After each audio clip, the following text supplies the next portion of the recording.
अरे कोई दम नहीं। सारे बच्चे बोलेंगे बेटे कौन सा एक्ट पढ़ रहे हैं हम लोग? Income tax act 1961। प्लीज सभी बच्चे बोलेंगे तो अच्छा लगेगा बेटे, फील आएगी प्लीज।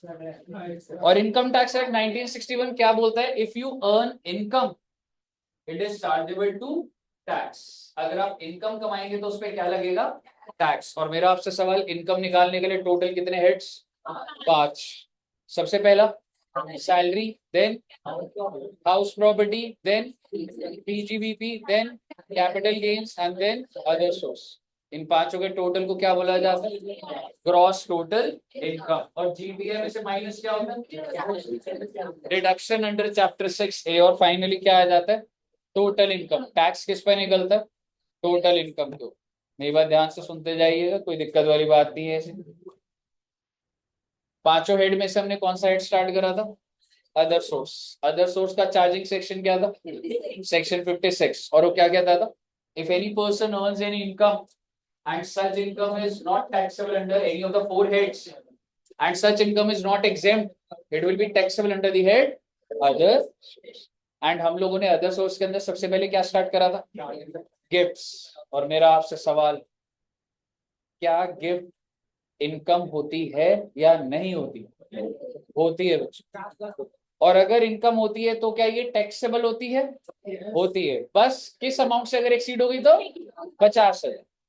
और गिफ्ट कितनी कैटेगरी में हो सकता था बच्चे?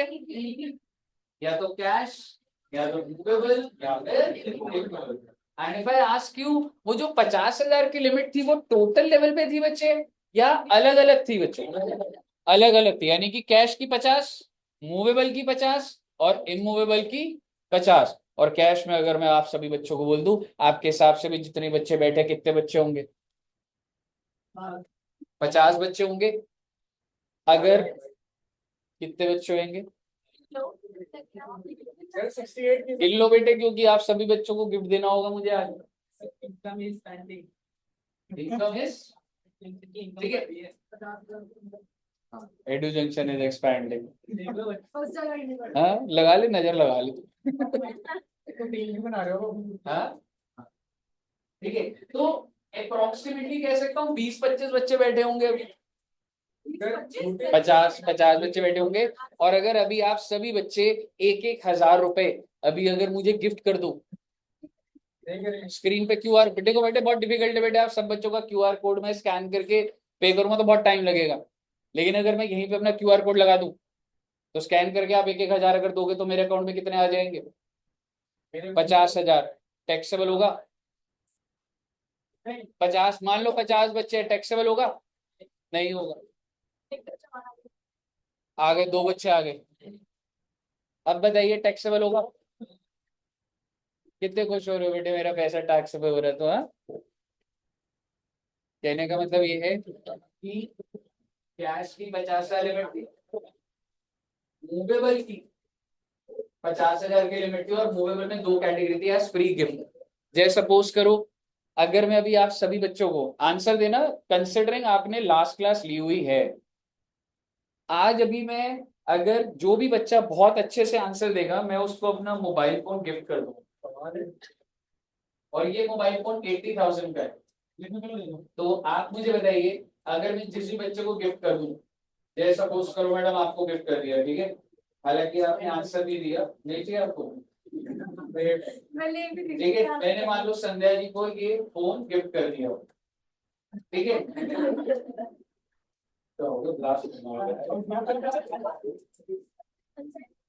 This is iPhone 15 pro. अब दोबारा उठाने का मन कर रहा। ठीक है, मान लो मैंने संध्या जी को गिफ्ट कर दिया और अप्रोक्सीमेटली इसकी वैल्यू हो सकता है 80,000। मेरा आपसे सवाल टैक्सेबल होगा क्या?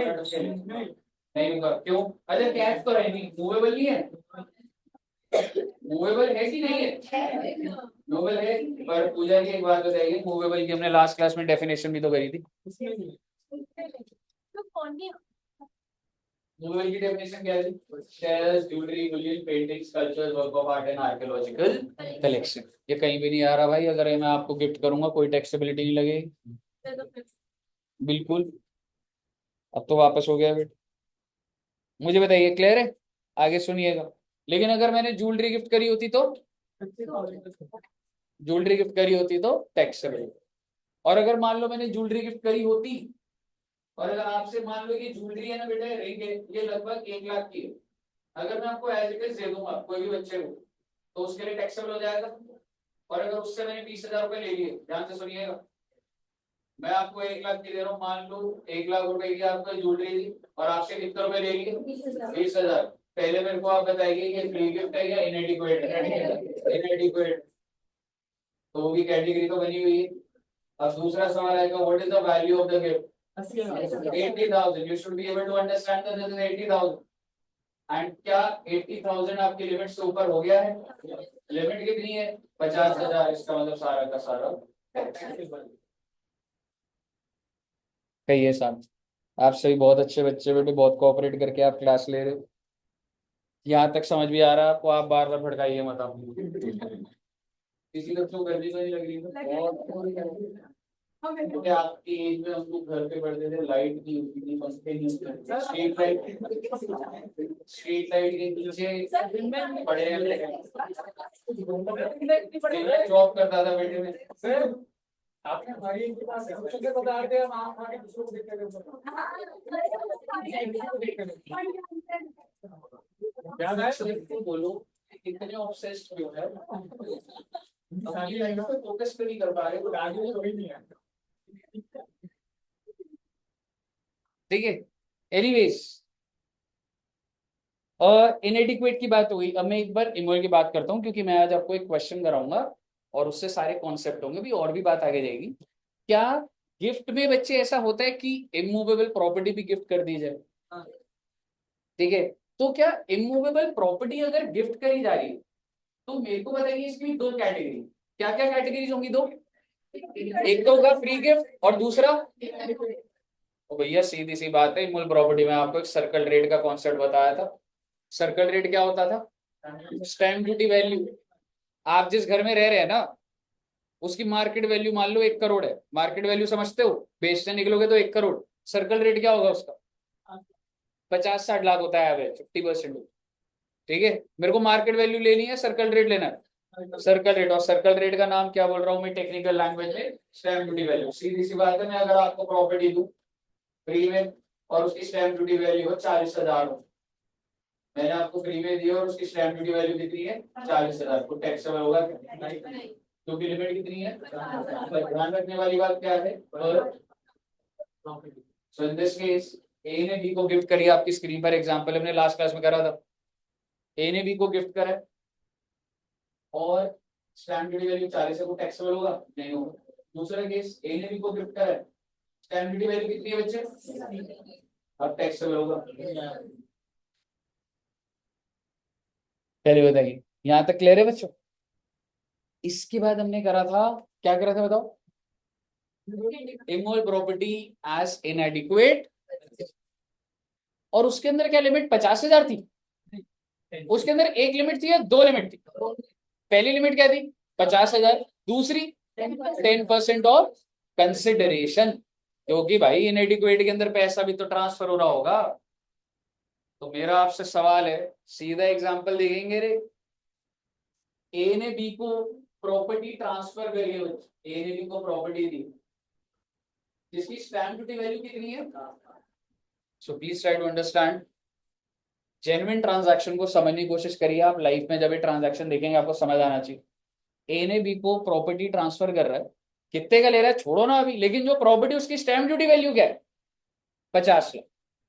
और बी कितने रुपए दे रहा है उसको? सिर्फ येलो वाला पढ़ना है बस आप, 40। यानी कि मान लो मेरे पास एक प्रॉपर्टी है, मैं आपको दे रहा हूं, उसकी स्टैम्प ड्यूटी वैल्यू कितनी है? 50, और आपसे कितना ले रहा हूं, तो आपको तो सस्ती पड़ गई ना, क्योंकि सर्कल रेट क्या है? 50, और आप कितने दे रहे हो, तो कितनी सस्ती पड़ गई? तो गिफ्ट की वैल्यू क्या हो गई? 2 लाख। अब सवाल ये टैक्सेबल होगा या नहीं? अभी तक आपके दिमाग में क्या चल रहा है? 2 lakh value of the gift पर पहुंच गए, आपके दिमाग में चल रहा है कि ये तो 50 ऐसे ऊपर है, तो टैक्सेबल। बट लिमिट क्या सिर्फ एक रहेगी या दो रहेंगी? दो रहेंगी, बहुत ध्यान से देखिएगा। दो लिमिट कौन कौन सी थी? सबसे पहले बताइए, वैल्यू ऑफ द गिफ्ट समझ आया बच्चे? What is the value of the gift बच्चों? That's it. But then we have to analyze the limits, and there will be two limits in this case. First limit is 50,000. Second limit is 10% of consideration. And what is the amount of consideration? 48 lakh का 10%, 480, और limit कौन सी पकड़ूंगा? whichever is higher. तो 480 हो गया limit. अब बताइए क्या कुछ टैक्सेबल होगा?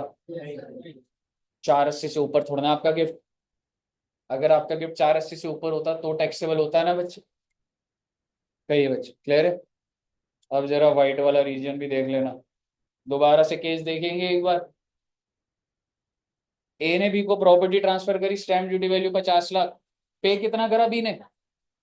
Value of the gift 10 lakh. पहले यहां पहुंच गए 10 लाख पे. अब लिमिट निकालते हैं. एक तो होगा 50,000, दूसरा 10% ऑफ कंसिडरेशन. कंसिडरेशन कितनी? 40 लाख का 10% क्या हुआ रे? 4 लाख रुपए. तो आप मुझे बताइए, यहाँ पे लिमिट लिख देता हूं. यहाँ पे लिमिट ने लिखी हुई थी कितने रुपए बच्चे? 4 लाख. क्या टैक्सेबल होगा या नहीं होगा? होगा ना बच्चों? क्यों? क्योंकि वैल्यू ऑफ द गिफ्ट कितना था? 10 lakh. And since it exceeds the limit, the entire amount will be taxed. हम लोगों ने लास्ट क्लास में यहाँ तक बात करी थी. आप मुझे बताइए, किसी बच्चे को कोई डाउट दिमाग में? जो उसको फायदा मिल रहा है. यहाँ तक क्लियर है बच्चे? अब हेडिंग लिखिएगा, साथ साथ लिखना बच्चे.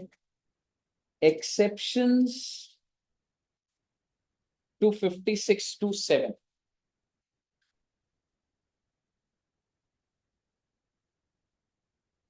exceptions to 56(2)(7. यानी आई एम सॉरी 56(2)(10. यानी कि बच्चे कुछ केसेस में आपका जो गिफ्ट होगा, if you are receiving gift, तो वो टैक्सेबल होगा ही नहीं. ठीक है बच्चे? मतलब आपको कुछ भी हो जाए, कोई भी अमाउंट हो, चाहे कैश हो, मूवेबल, इमूवेबल, आपको रिसीव हो रहा है, तो वो टैक्सेबल ही नहीं हो. जिसके अंदर सबसे पहला point, any gift received on the occasion of marriage of individual. Okay. कई बच्चों के दिमाग में आ रहा हो नहीं, दहेज भी है बिल्कुल आपके दिमाग में. दहेज पहले आया, लेकिन शगुन भी तो होता है बेटे. स्टेज पे होते हैं, ठीक है, ब्राइड एंड ग्रूम होते हैं, तो सारे रिलेटिव्स आते हैं. शगुन का पापा देते हैं, है ना? तो कितना, जैसे अगर मैं बोलूं ऐसे, वो शादी में जो शगुन होता होगा, क्या लग रहा है आपको? बहुत ज्यादा इकट्ठा होता होगा, नहीं होता होगा? है ना? कितना इकट्ठा करा होगा दूसरा की शादी? आपको पता होगा, मेरे को तो पता है. हो जाते हैं 2-3 लाख रुपए इकट्ठे हो जाते हैं, मतलब वो रैंडमली. बाकी जो क्लोज रिलेटिव होते हैं, ठीक है, वो तो 51,000 या जो भी होता है, ज्यादा होता है. ठीक है. ट्यूशन सर, ट्यूशन सर के बाद बेटे बहुत सारे वो हैं. ये शादी बचपन में हो जाती तो ठीक रहता. अगर उनके घर में पता होता कि ये होने वाला है, तो बचपन में करा देते. सो आपका दिमाग में थोड़ा सा क्या चलवाना चाहता हूं, और आपको एक टेक्निक भी बताऊंगा जिससे आप अपनी ब्लैक मनी को वाइट कर सकते. बट उससे पहले आपने भी देखा था भाई, अंबानी की वो शादी हुई थी, अनंत अंबानी की. कोई आइलैंड दे रहा है, कोई 6 करोड़ की वॉच दे रहा है. ध्यान है आपको? कितना सारा हुआ था कि शादी में कितने गिफ्ट. कोई प्लेन दे रहा है, हेलीकॉप्टर, शॉपर. हाँ, यॉट भी दी थी. यॉट, ठीक है, यॉट दी है. तो आप मुझे बताइए वो सब टैक्सेबल होगा क्या? नहीं। अगर आज उसकी टैक्सेबिलिटी की बात करूं कि अंबानी जी की शादी हुई, अनंत अंबानी की बात कर रहा हूं सिर्फ, ऐसे नहीं होता शादी में पूरे परिवार को जो मिल रहा है सारा एग्जेम्प्ट हो जाएगा। ये मैंने क्या लिखा हुआ है, मैरिज और एग्जैक्टली उनको जो मिला वो सारा का सारा एग्जेम्प्ट। और यहीं से आप एक चीज कह सकते हैं, आपके हिसाब से दुष्यंत सर की शादी हो गई?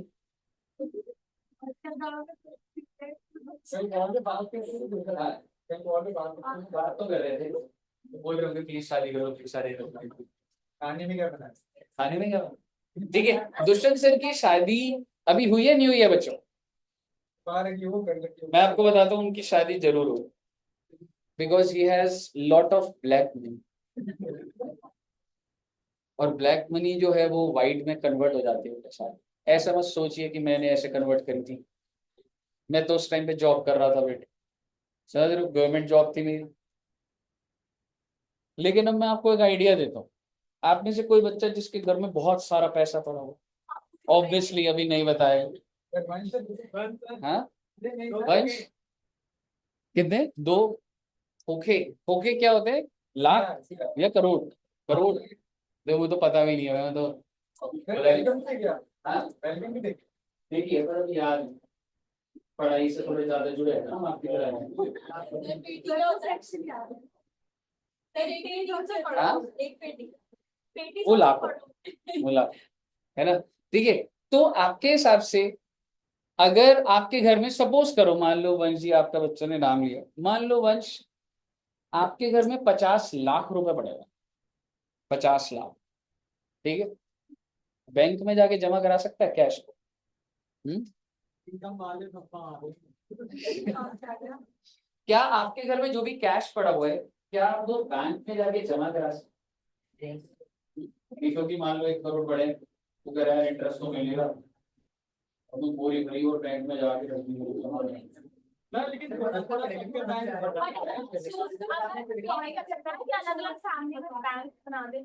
फैमिली में सबको 10-10 लाख रुपए दे दोगे, ऐसे करते हैं लोग। लेकिन अगर मैं अब आपको बोलूँ आपके 20 करोड़ है, तो फैमिली मेंबर कितने लाओगे? बहुत कुछ होगी बस। एग्जैक्टली, अगर आपने वो पे करा हुआ उसके ऊपर टैक्स, वो तो कर सकते हो, बट आप मुझे बताइए जो भी इंसान के घर में कैश पड़ा होता है, क्या उसने वो टैक्स दिया होता है? जनरली नहीं दिया होता।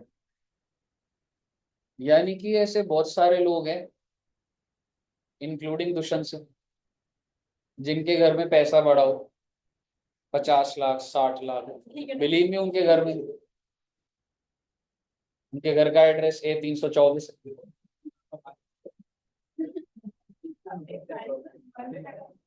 हाँ शिवालिक में रहते हैं बिल्कुल वो।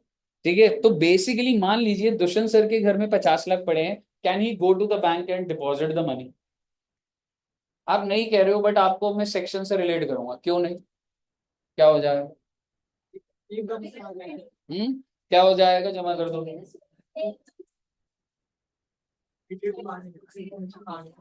बैंक इनकम टैक्स को बताएगा कि हमारे एक अकाउंट होल्डर है, उसने करीब 50 लाख डाले, और इनकम टैक्स का नोटिस आएगा कि बहुत अच्छी बात है आपने 50 लाख डाले, आपने सर्कुलेशन में पैसे डाले, बस आप सोर्स बता दीजिए। तो इनकम टैक्स का नोटिस आता है और वो कहता है आप सोर्स बताइए। अब मुझे बताइए क्या दुष्यंत सर सोर्स बता पाएंगे?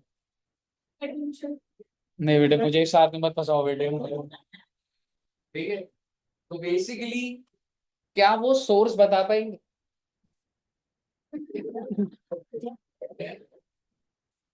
बिल्कुल, कॉन्सेप्ट अच्छे समझ आ रहे हैं आप। ठीक है, टेक्निकली वो सोर्स नहीं बता पाएंगे, और मैं आपको बताता हूँ क्यों, क्योंकि वो ना अपनी जो रिटर्न भर रहे हैं, 50 लाख पकड़ में आ गए, आगे सरकार बोलेगी आपने पिछले साल कितनी रिटर्न भरी, तो दिखाएंगे मैं 10 लाख की इनकम दिखाई, उससे पहले 10 लाख, कह रहे इतने सारे कैश कहाँ से आ गए मेरे पास, खर्चा भी तो करा होगा जिंदगी में। तो बेसिकली आप फंस जाएंगे, और जब आप फंस जाते हैं तो इसको बोला जाता है अनएक्सप्लेन्ड कैश।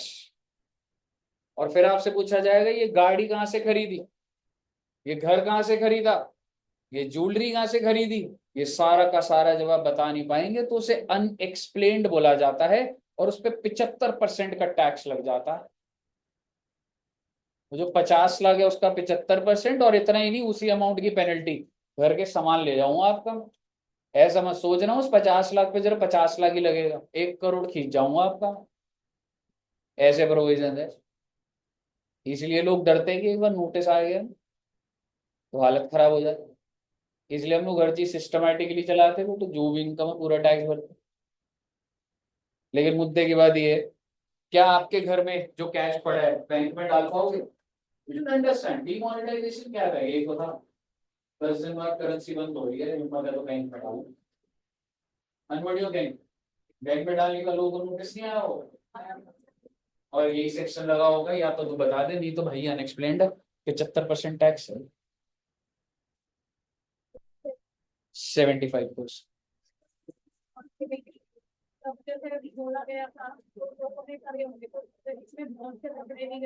बिल्कुल उन पे नोटिस चल रहे हो, बट ये चीजें न्यूज में नहीं आती, क्योंकि लोगों को समझ ही नहीं आएगी क्या चल रहा है।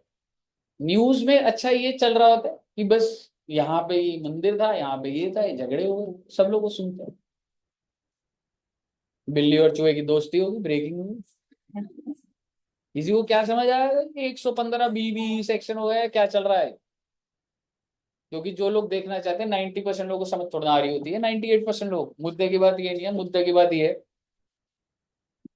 एक तरीका है आपके ब्लैक मनी को वाइट करना, और वो क्या तरीका है? आप शादी करना। हाँ बिल्कुल। क्या दोबारा भी शादी करके हो सकता है? तो आप सोचिए, अगर दुष्यंत सर के घर में 50 लाख पड़े हैं, क्या वो सीधा बैंक में डाल सकते हैं? तो उनके लिए क्या है कि अगर वो शादी कर लें, प्लानिंग हो सकती है। इकट्ठा काफी हो गया अब, ठीक है। तो क्या प्लानिंग होती है आप समझिए। दुष्यंत सर को क्या करना है कि एक तो अपना शादी का कार्ड बनवाना। हाँ बिल्कुल बन सकता, ठीक है, ध्यान से सुनिएगा। दुष्यंत सर को क्या करना होगा,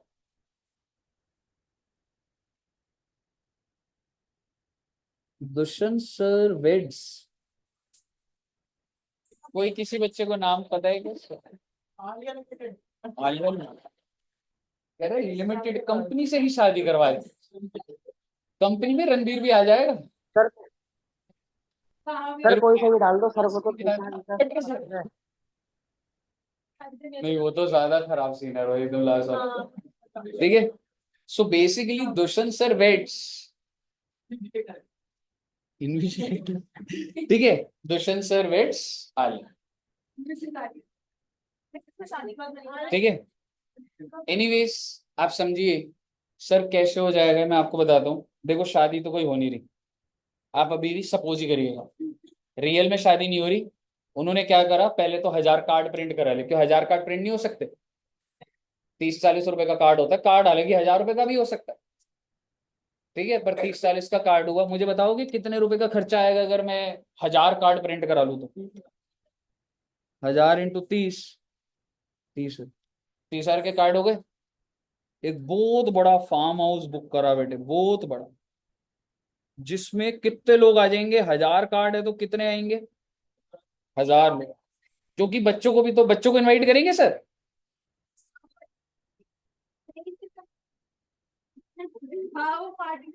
हाँ ठीक है, ये सारे लोग हैं बेटे, फार्म हाउस है ये, और ये फार्म हाउस बुक कर रहे हैं,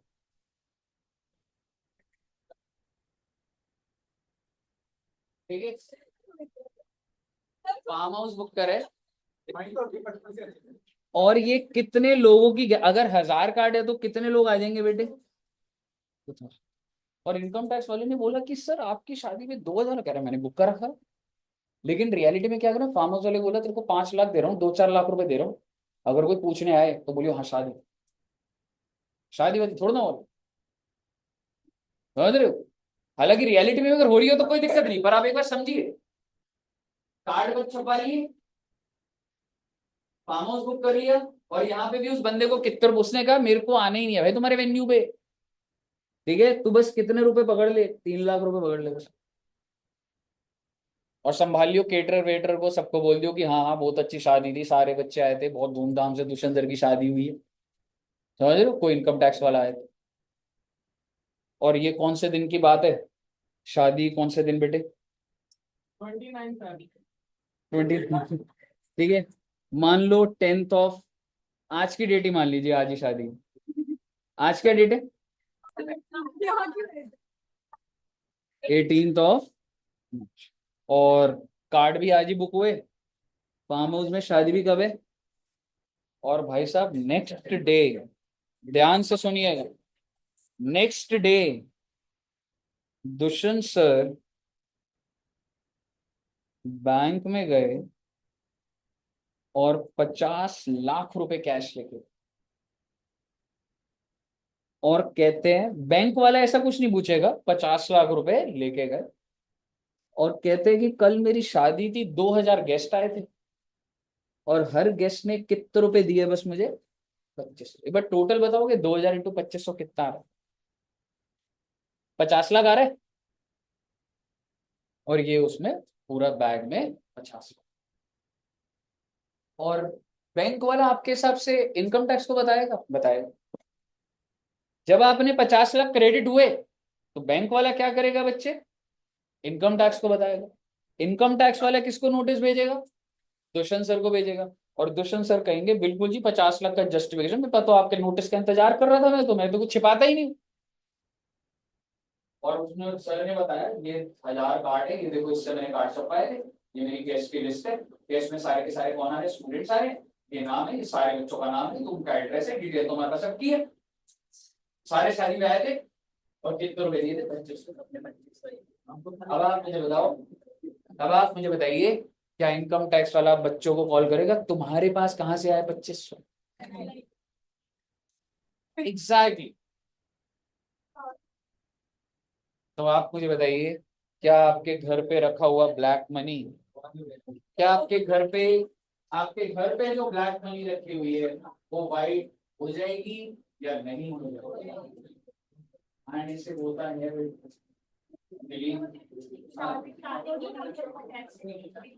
बन जाएगी, मैं बुला लेता हूँ, 3 लाख में मैं बोलूंगा, या वीडियो बिल्कुल, अब एग्जैक्टली अब आप जो कह रहे हैं, आप कह रहे हो फोटोग्राफर तो आ ही होगा, तो इनकम टैक्स वाले को भी समझ आती है, फोटोग्राफर पे और लगा दूंगा लाख रुपया, और बच्चों को भी बुला दूंगा, या कुछ भी है, एक फंक्शन ऐसी बुला के कुछ भी करूंगा, लेकिन मेरे को ट्रेल तो बनानी पड़ेगी। अगर आपको इतने बड़े लेवल पे अपना टैक्स बचाना है, तो आपको हर स्टेप पे एविडेंसेस को कलेक्ट करना। आप मुझे बताइए, क्या जो घर पर ब्लैक मनी पड़ी हुई है, क्या वो on the occasion of marriage white हो सकती है या नहीं हो सकती, आप इसको ऐसा मत सोचिए कि मैं आपको सिखा रहा हूँ कि आप क्या प्लानिंग करें, मैं आपको सब इसलिए बता रहा हूँ कि आपको समझ आए कि लोग क्या करते हैं, समझ रहे हो?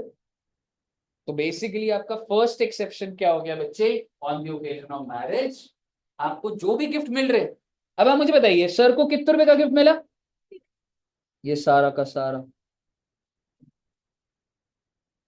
कहिए समझ, क्लियर है, कुछ भी गिफ्ट भाई, चाहे प्रॉपर्टी, चाहे मूवेबल, चाहे कैश, सारा का सारा on the occasion of marriage आपको जो भी मिला, बिल्कुल, दहेज बोलना सही नहीं है, लेकिन अगर कोई भी फादर अपनी पापा की परी को कुछ देना चाहे, जाए अब क्या करेगा, शादी कर लेगा, ठीक है, मुझे बताइए, क्लियर है बच्चे, नेक्स्ट पॉइंट, नहीं बेटे दहेज लेना बिल्कुल सही नहीं है, मैं बिल्कुल भी नहीं लिया, नहीं नहीं बच्चे, ऐसे आपको मेरे बारे में अगर ऐसा लगता है तो बहुत ही गलत लगता है आपको। हाँ, तो इसका मतलब ये थोड़ा ना दहेज ले लूंगा मैं।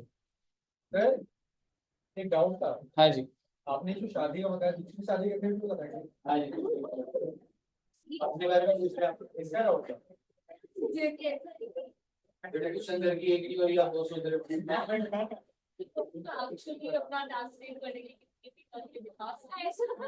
बेटा मैं ऐसे, आप मेरा फोटो कंडक्ट कर दीजिए।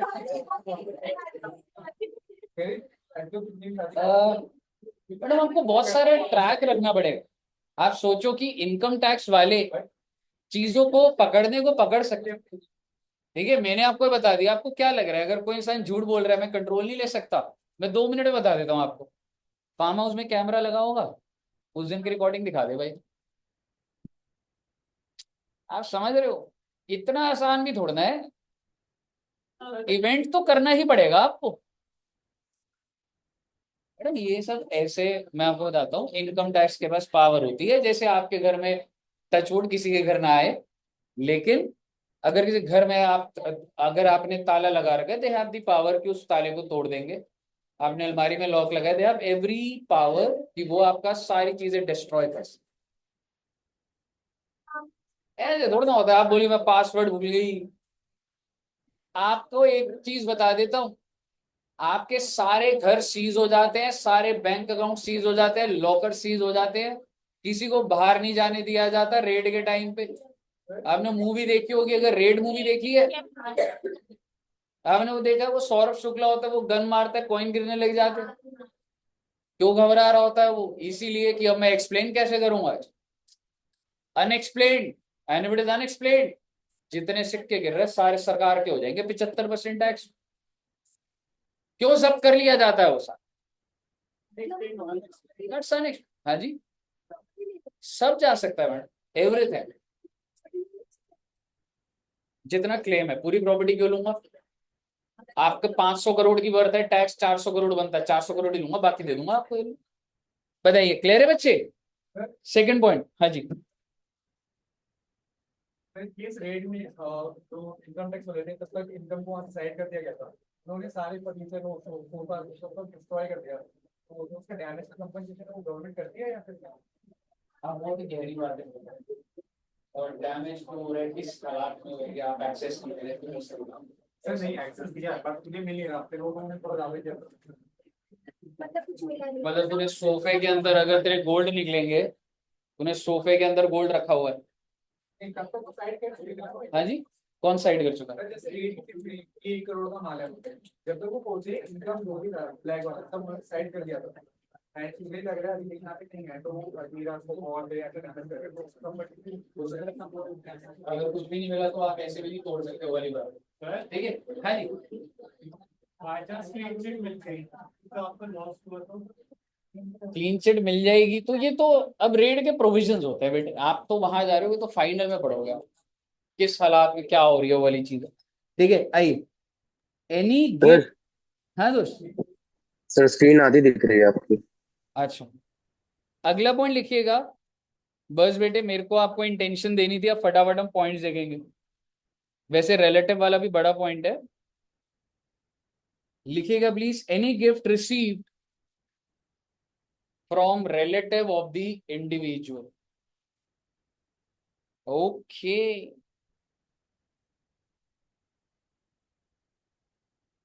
From relative of the individual.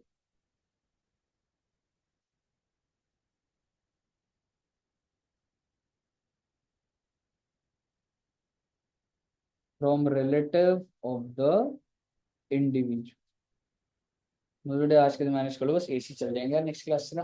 अब गर्मी हो रही है, 5 मिनट ही कराऊंगा। क्या टाइम हुआ अभी? 2:30 हुआ है ना, बस थोड़ा सा एक रात है। ठीक है, फिर ब्रेक दे दूंगा, गर्मी हो रही है।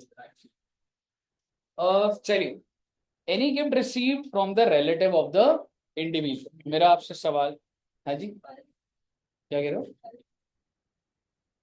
नहीं, अब तो वो वही है। ठीक है, ज्यादा बच्चे भी बैठे हुए हैं ना बोर्डिंग। आप मुझे बताइए, अगर कोई भी रिलेटिव अगर आपको गिफ्ट देता है तो क्या वो टैक्सेबल होगा? आपके पेरेंट्स आपके अकाउंट में 5 लाख रुपए डाल दो, आप अपने घर में गए, आपके पापा ने बोला कि यार मुझे ट्रांसफर करने हैं कुछ पैसे, ऐसे बहुत सारा आपसे पूछेंगे जर्नी। अब आप कर रहे हो ना, टैक्स कर रहे हो, कई बार ये जनरल क्वेरी होती है। मान लो आपके फादर ने आपको ट्रांसफर करना है या आपने अपने फादर को ट्रांसफर, किसी को भी ट्रांसफर करना है, अपने रिलेटिव फादर का ले लो, तो उन्होंने आपको 5 लाख ट्रांसफर करने, तो कोई टैक्स इम्प्लीकेशन क्या होगा इस पर? आपके फादर ने आपके अकाउंट में कितने रुपए डाल दिए? 5 लाख। आपने गिफ्ट रिसीव कर लिया। दूसरी बात टैक्सेबल होगा, इसको खोल दे, डोर को ही खोल दे, दरवाजा खोल दे, पूरा खोल दे। क्या कुछ भी टैक्सेबल होगा बच्चे? कुछ भी टैक्सेबल। सवाल ये है कि रिलेटिव कौन कौन होता है? क्लोज रिलेटिव कौन सा मतलब?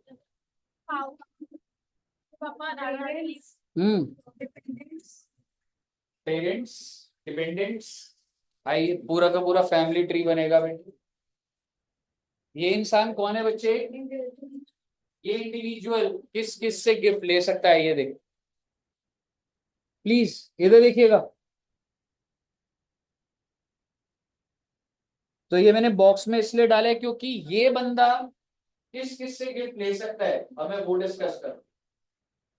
क्या इंडिविजुअल अपने स्पाउस से गिफ्ट ले सकता है? हस्बैंड वाइफ आपस में गिफ्ट कर रहे हैं, क्या होता होगा इस?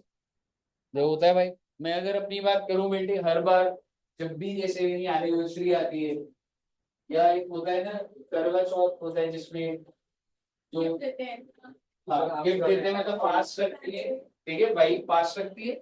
और ये बोला जाता है कि अगर गिफ्ट नहीं दिया तो फास्ट बीच में तोड़ा भी जा सकता है, ठीक है। सो बेसिकली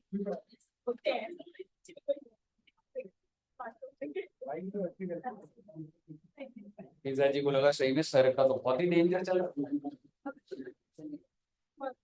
तो मैडम आपने पास करा तो ठीक है। एनीवेज, एक इंडिविजुअल अपने स्पाउस को अगर गिफ्ट दे, मतलब बेसिकली, सॉरी एरो वैसे बना देता हूं,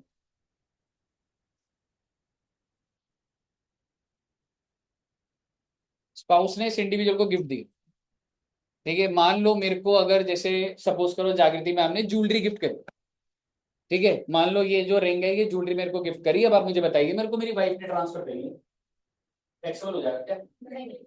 और अगर आपने गिफ्ट करी होती तो टैक्सेबल हो जाता है, क्योंकि रिलेटिव से अगर मुझे कुछ मिल रहा है तो टैक्सेबल नहीं होगा। मैं रिलेटिव की डेफिनेशन लिखवा रहा हूँ आपको सारे। इंडिविजुअल के लिए अब आप इसको साथ साथ बना लीजिएगा, spouse, then brother and sister of the individual. Individual के भाई बहन अगर गिफ्ट मिलता है तो कोई भी दिक्कत नहीं, एरो पे मत जाइएगा। स्पाउस के ब्रदर एंड, हाँ जी,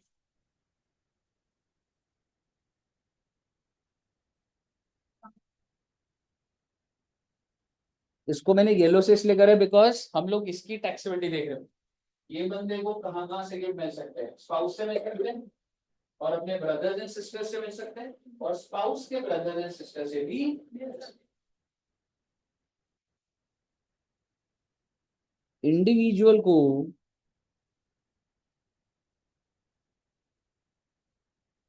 क्या अपने पेरेंट्स से, फादर एंड मदर से भी अगर गिफ्ट मिला, बढ़िया बात है। सर स्पाउस के parents and, I mean father and mother, मतलब अगर मैं अपनी बात करूं तो मेरे फादर इन लॉ और मदर इन लॉ अगर मुझे कुछ भी गिफ्ट दी तो मेरे टैक्सेबल होगा या एग्जाम? और अगर शादी की बात नहीं कर रहा, जनरली बात कर, शादी में तो आप किसी से भी रिसीव कर लो, एग्जैक्टली। और ध्यान रखना पेपर में ऐसे भी आता है बर्थडे है, एनिवर्सरी है, उस सब की बात नहीं करी मैंने आपसे। पहले केस किस चीज की बात करी है बेटे? मैरिज की। और दूसरा क्या चल रहा है? रिलेटिव्स। ओके, अब आप मुझे बताइए, जैसे आपके जो फादर हैं उनके ब्रदर्स और सिस्टर, जैसे कौन हो गए? ताऊ जी और चाचा। और मम्मी की साइड से, हाँ सिस्टर तो हुआ हो गई है ना, अंकल आंटी बुलाते हो आप? अच्छा, मतलब ताऊ जी को अंकल बुलाते हो? अच्छा अच्छा, वो तो ठीक है। वैसे घर में तभी मैं बोल रहा हूँ, घर में क्या बोला?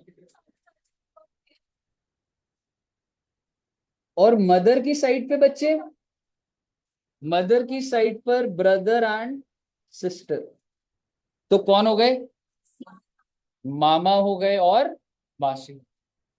इनसे भी अगर आपको गिफ्ट मिलता है तो वो क्या हो जाता है, एग्जेम्प्ट। ओके,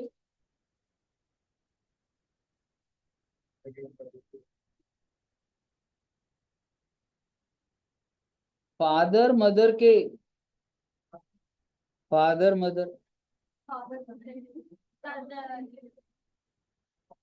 ग्रैंड पेरेंट्स हो गए, दादा दादी और नाना नानी भी हो गई,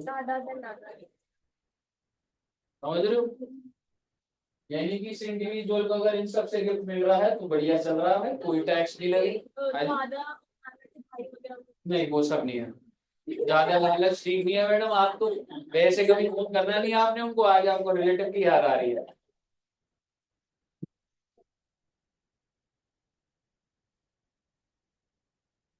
जल्दी बोलो ना, क्या सुन, जल्दी, हाँ हाँ सब सुनो।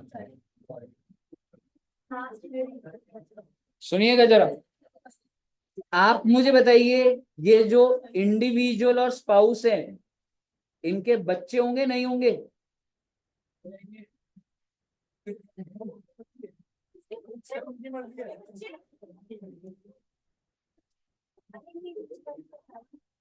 एक मिनट, हटा नहीं है। एग्जाम्पल मतलब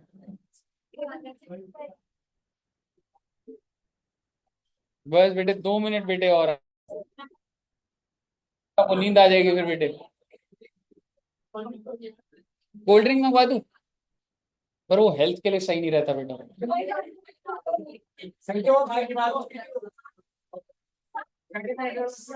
आलोक जी, क्या पियोगे वैसे, सही में पूछ रहा हूँ।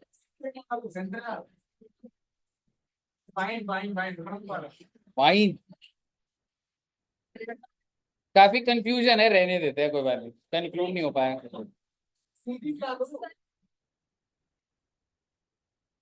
कोल्ड कॉफी, कितने बच्चे कोल्ड कॉफी पियेंगे, बहुत ही कम बच्चे कह रहे हैं। बेटे जिम थोड़ा ना खोल रखा है ना फिर।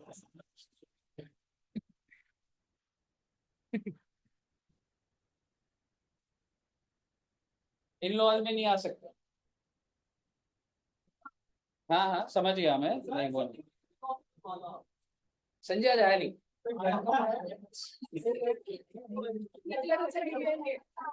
हॉट कॉफी नहीं है, चाय या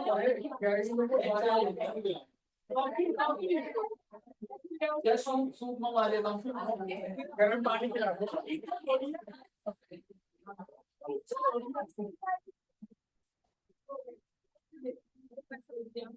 बच्चों के बच्चे भी तो हो सकते हैं। प्लीज, बस ये खत्म होने वाला है, बस 5 मिनट का आपका सपोर्ट चाहिए बस। कजन्स भी आ जाए, पर वो ऐसे लिखा नहीं जाता और पेपर में नहीं आएगा, ब्रदर या सिस्टर ही लिखा। आपको समझ आया कि इंडिविजुअल किस किस से गिफ्ट ले सकता है। अब मैंने जो जो लिखा है ना, उनके स्पाउसेस ऐड कर दूंगा आप। यानी कि इंडिविजुअल का, सुनिएगा, इंडिविजुअल का ब्रदर तो आ ही रहा है, पर क्या इंडिविजुअल का स्पाउस आ जाएगा। आई एम सॉरी, ब्रदर का स्पाउस कौन हुआ, भैया हो गए जो, और कौन हो गए, भाभी जी हो गए। रिस्पेक्ट देके,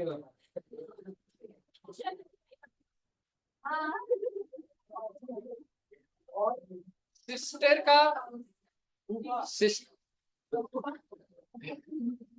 फूफा नहीं है, जीजा जी है यार।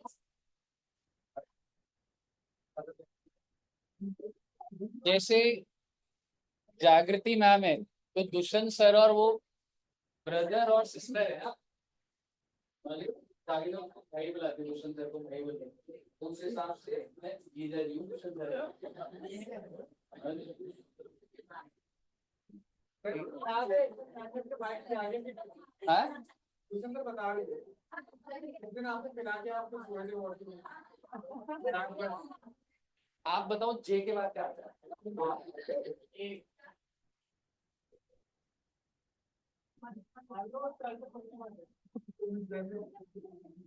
स्पाउस क्लियर है सबको? अब आप मुझे बताइए, ये जो स्पाउस के ब्रदर एंड सिस्टर्स थे, बेटे इनके भी तो स्पाउस होंगे। शादी तो सभी की होती है एक्सेप्ट वन।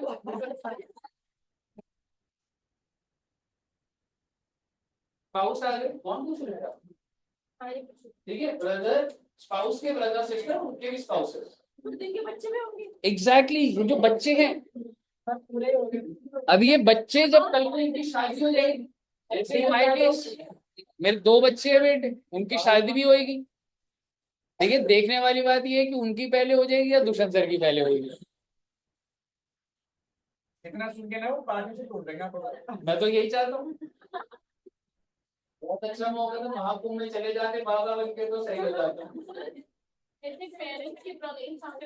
एग्जैक्टली, अभी इधर आ रहे, आप समझिए, इंडिविजुअल के इंडिविजुअल इधर देखेगा, फादर एंड मदर है, इनके स्पाउस थोड़ा होते, तो आप स्पाउस यहाँ मत बना देना बेटे स्पाउस, यहाँ मत बना देना प्लीज।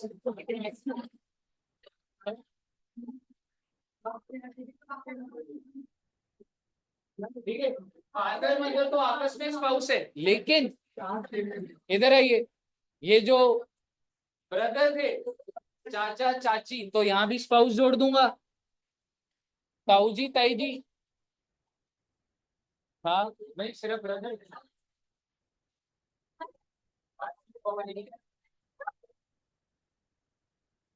आपको बुआ की याद ही नहीं आ रही, बिल्कुल चाची के पीछे पड़े हुए हो। और जो बेटा सिस्टर थी, बुआ यहाँ पर individual के, उनके एग्जैक्टली, उनके भी स्पाउस। और भैया मम्मी की साइड के भी देख लो, मदर की साइड से जो ब्रदर है, मामा, मामा की मामी नहीं, मामा मामी, मामी तो इंडिविजुअल की। और सिस्टर, सिस्टर कौन होगी बच्चे? मौसी। और साथ में ये आपका पूरा का पूरा फैमिली ट्री। अगर आप इन लोगों से गिफ्ट लेते हो तो कुछ भी टैक्सेबल। आपको लग रहा होगा सर आपने ये क्या ही लिखवाया है, मैं आपको एक बात बता दूं, पेपर में आएगा, स्पाउस के ग्रैंड पेरेंट्स से गिफ्ट मिला आपको। हाँ, आप इंडिविजुअल हैं, आपका स्पाउस उसके ग्रैंड पेरेंट्स से टैक्सेबल या एग्जेम्प्ट? एग्जेम्प्ट हो जाएगा, टैक्सेबल हो जाएगा सर, क्योंकि वो रिलेटिव में। हाँ प्लीज इधर देखिए प्लीज, आपको समझ आया पूरा का पूरा? इसको नोट कर लीजिए एक बार। क्या बता दिया आपने? हम्म,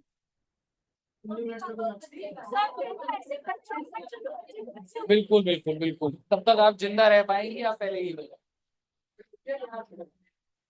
मैं सोच रहा हूँ कुछ 1-2 पॉइंट लिखवा दूं बस, वैसे खत्म कर सकता हूँ। सर गर्मी लग रही है बहुत ज्यादा। बेटे आपको मैं स्ट्रांग बनाना चाहता हूँ, पता है हम लोग के टाइम पे ना छत भी नहीं होती थी, धूप में पड़ते थे बेटे हम लोग।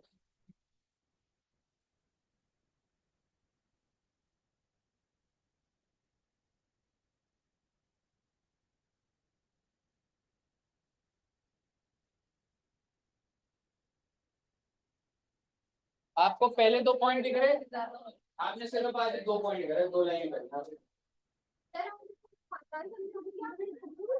One applicability of 56 to 10 from any relative on the occasion of marriage of point number 3। 2 लाइनें करी हैं बस अभी। सर हमको वेट कर रहे हैं आपने। 3rd पॉइंट लिखे प्लीज। गर्मी लगे, सर्दी लगे, बारिश हो, जो मर्जी हो, आपका जो बेटे लक्ष्य है, क्या वो हट सकता है? ऐसे क्यों बोल रहे हो हट सकता है? बेटे नहीं हट सकता, ठीक है, ये सब कुछ नहीं है बेटे, गर्मी सर्दी, हम तो इंसान ही नहीं है ना। वो आप डिसाइड करिए। पॉइंट नंबर 3, आप बताइए इनहेरिटेंस के थ्रू मिलती है चीजें? ठीक है, ग्रैंड पेरेंट्स के बाद होता है, फिर पेरेंट्स के पास आता है, पेरेंट्स के बाद बच्चों के पास आ जाता है। आप मुझे बताइए क्या इस चीज को क्या टैक्सेबल कर दिया जाए? ग्रैंड पेरेंट्स का बच्चों का नहीं, तो 3rd पॉइंट यही है, अंडर अ विल और by way of in, and this is not in relation to कि रिलेटिव से हो सकता है कोई इंसान बोले कि मेरे पास सारी प्रॉपर्टी यहाँ चली जाएगी, लोग करते हैं डोनेट कर देते हैं, तो वो भी 56 स्टूडेंट्स पे नहीं रहेगा। थर्ड पॉइंट लिखिएगा, अंडर अ विल और बाय वे ऑफ इनहेरिटेंस। आपको भी करना कर रहे हो तो मुझे करना। सर अंडर अ विल और by way of inheritance, please third point लिख लीजिए। Next point, in contemplation of death of payer, as it is लिखिएगा। डेथ ऑफ पेयर और डोनर, ये क्या होता है मैं बताता हूँ। कभी कभी इनहेरिटेंस या विल लिखी नहीं जाती, लेकिन आपने मूवी देखी, एक धमाल मूवी थी बेटे, डब्ल्यू के नीचे 10 करोड़, कौन से गार्डन में थे वो? सेंट सेबेस्टियन गार्डन, एक बड़ा डब्ल्यू के नीचे है ना। तो उसमें क्या था, वो जो भी एक्टर था उनका नाम क्या था, जो एक्सीडेंट हुआ था कार का? क्या करना? प्रेम चोपड़ा। वो कहता है कि उसको 4 लोग बचा रहे होते थे, वही जो एक्टर्स होते थे, और कहते तुम अच्छे लोग लग रहे हो, एक काम करो, इस डब्ल्यू के नीचे 10 करोड़ पड़े हैं और वो ले लेना, तुम्हारी लाइफ बन जाएगी। तो कभी कभी लास्ट मोमेंट में बंदा जाते जाते डोनेट करके चला जाता है, और उस टाइम में कोई एविडेंस नहीं हो। तो अगर एक इंसान की डेथ हो रही है और वो कुछ डोनेट करके चला जाता है, जिस इंसान को देखो मिलेगा उसके ऊपर 56 डेथ हाँ जी, प्रूफ मांगेगी, कोई एविडेंस, कोई लोग होंगे साथ में, तो वो एविडेंस क्रिएट हो जाता है रिटर्न में। क्या हो जाता है ना, कई बार लोगों ने लिखा नहीं होता, लास्ट राउंड पे करते हैं तो वो हो जाता है। समझ रहे हो? फोर्थ पॉइंट क्लियर है? नेक्स्ट पॉइंट लिख, हाँ जी बच्चे। मैडम वो तो फिर अलग समुंदर की तरफ चले गए, समझ रहे हो? एक वो इंसान है जो मतलब वो तो अलग चीज, ठीक है। Next, from local authority, what do you mean by local authority? अगला पॉइंट लिखिएगा, फ्रॉम लोकल अथॉरिटी, प्लीज लिखिए please. From local authority, what do you mean by local? MCD. कभी कभी होता होगा बेटे, कोई लोकल अथॉरिटी फिट कर गया, आपने बहुत अच्छा काम करा, आपने पूरा का पूरा, जैसे आपने देखा आम आदमी पार्टी ने पूरी यमुना साफ कर दी, ठीक है। तो आम आदमी पार्टी से जो भी लोग थे उनको एमसीडी वालों ने, ठीक है, एमसीडी वालों को पैसे दिए। आपने मान लो आपने कुछ कंट्रीब्यूट करा, आप एक ऐसा आइडिया लेकर आए जिससे यमुना साफ हो जाए, तो एमसीडी वालों ने बोला हम आपको 1 करोड़ रुपए देते हैं ब्रिलियंट आइडिया। तो मुझे बताइए 56 टू 10 लगेगा क्या? नहीं लगेगा, यही तो सिखा रहा हूँ, नहीं लगेगा। Next point, from any fund और यूनिवर्सिटी और एजुकेशनल इंस्टीट्यूशन, हॉस्पिटल। सर ये सब क्यों दे रहे हैं बेटे? एम्स हो गया, जैसे कॉलेज भी होता है, यूनिवर्सिटी कॉलेजेस। हाँ, स्कॉलरशिप का आगे भी पॉइंट आता है, लेकिन हाँ आप ये कह सकते हैं स्कॉलरशिप टाइप भी आप ये कह सकते हैं, लेकिन इसको एज इट इज लिखेंगे। फंड फाउंडेशन जो लिखेंगे, यूनिवर्सिटी, एजुकेशनल इंस्टीट्यूशन, हॉस्पिटल, ये लिख लीजिएगा प्लीज।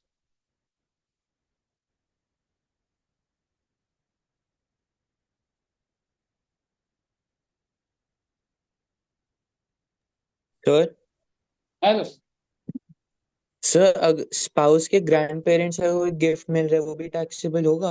नहीं, हाँ वो टैक्सेबल हो जाएगा बस, टैक्सेबल हो जाएगा बस। Okay sir.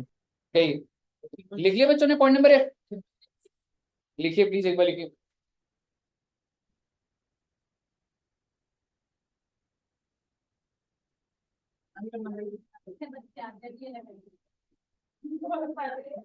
Best coaching in South Delhi.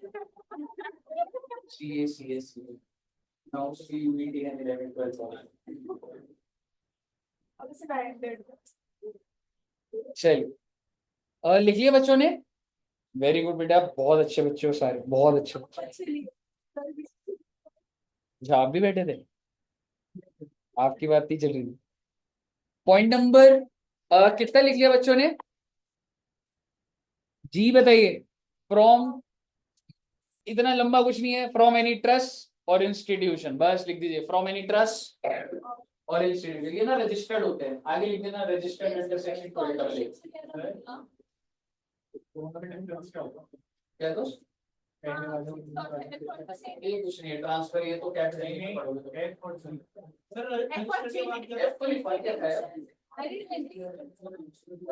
तो। बहुत सारे ट्रस्ट अलग अलग चैरिटेबल होते हैं, कोई रिलीजियस होता है, उसके अंदर नहीं जाना। कोई भी नाम आ गया ना बाई चांस पेपर में, क्या आ जाएगा इससे? इससे तो आएगा भी नहीं, 2 नंबर का आ गया, एक्सेप्शन बता दो 4 पॉइंट, तो तुम बस ये लिख कर आ जाओगे। इसके अंदर कोई बाइफरकेशन थोड़ा ना आ जाएगी कि ऊपर वाले फंड पे कौन सा और नीचे वाला, तो कहानी खत्म नहीं हो सकती।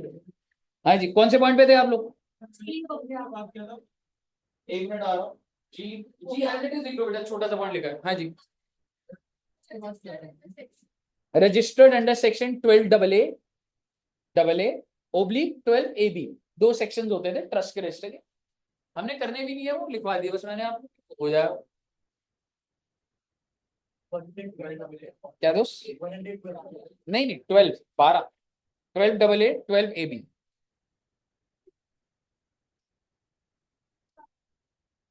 12 और मतलब वो अपने आप लिखोगे, थोड़े से बताऊंगा। अगर आप एक दो पॉइंट सुन लेंगे तो प्लीज। आप सभी बच्चों को पता है बेटे? नहीं, नहीं पता तो बताता हूँ। आपको पता है कोविड आया था कौन से ईयर में? 2021। 20 में आया। और कोविड के टाइम पर ऐसा होगा कि कई लोग होंगे जिनको हॉस्पिटलाइजेशन चाहिए और उनको पैसा भी चाहिए, तो उनके पास पैसा नहीं था, तो बहुत लोगों ने हेल्प करी होगी उसे कि यार उसका हॉस्पिटल, उसको सिलेंडर चाहिए। आपको याद है उस टाइम पर सिलेंडर्स भी कितने महंगे महंगे मिलते थे? ठीक है, तो बेसिकली एक इंसान दूसरे इंसान की मदद कर रहा था कि मैंने उसको ₹1,00,000 दे दी। लेट सपोज फर्जीवाड़ा भी हो सकता है, लेकिन जेन्युइन केसेस भी होंगे या नहीं? तो मान लो एक इंसान को मैंने ₹1,00,000 दे दी, उसको कोविड में जरूरत, हम दोनों अनरिलेटेड है, तो ये तो 56 to 10 लग जाएगा। आप समझ रहे हो? मैं क्या, मैं आपको जनरल की बात नहीं कर रहा, मैं कोविड स्पेसिफिक टाइम की बात कर रहा हूँ। कोविड के टाइम पे लोगों को सरकार कहती थी भाई ये ऐसी चीज है कि हम खुद कंट्रोल ही नहीं कर सकते, help among your self and others. तो उसके लिए फाइनेंशियल हेल्प भी लोगों ने करी होगी, नहीं करी होगी? बिल्कुल करी होगी। मान लो मैंने एक इंसान को ₹2,00,000 दिए, तो आप मुझे बताइए वो ₹2,00,000 तो उसके लिए तो गिफ्ट ट्रीट हो जाएगा, टैक्सेबल हो जाएगा? सरकार ने बोला नहीं। अगर आपने वो पैसा उसको कोविड ट्रीटमेंट के लिए दिया है, medical treatment of that person और हिज फैमिली मेंबर्स, प्रोवाइडेड वो कोविड पॉजिटिव रिपोर्ट दिखा दे, अपनी हॉस्पिटलाइजेशन का एविडेंस दिखा दे, तो हम कुछ भी टैक्सेबल। आराम से देखिएगा, कैंसर है तो हम उसके ऊपर नहीं, उसके ऊपर नहीं। वो चीज पे अगर किसी को कैंसर है, आप कोई एक इंस्टीट्यूशन को दे रहे हैं who is treating the cancer patient, that is separate. आप 1 to 1 नहीं कर सकते। 1 to 1 एक बंदा कह रहा है मेरे को ट्रीट इलाज के लिए पैसा दे दो, आप दे दो, सरकार बेनिफिट। ठीक है बच्चे, एक बार पढ़ते हैं इसको, इसको लिखना मत। Any amount received by and from any person in respect of any expenditure actually incurred by him on his medical treatment or treatment of any member of the family for any illness related to COVID-19 subject to the condition notified by the central। चाहे उस बंदे को अपना treatment करना हो या अपनी family member का ट्रीटमेंट करना हो, उसे अगर किसी से भी पैसे मिल रहे हैं तो भाई 56 to 10 नहीं लगेगा। कंडीशन क्या है? बहुत ही बेसिक लेवल पे देखनी है, दो कंडीशन। एक बार पढ़ना है, एक बार सेंट्रल गवर्नमेंट वाइड नोटिफिकेशन ए और बी पढ़ना और मुझे समझाना क्या बोल रहा है।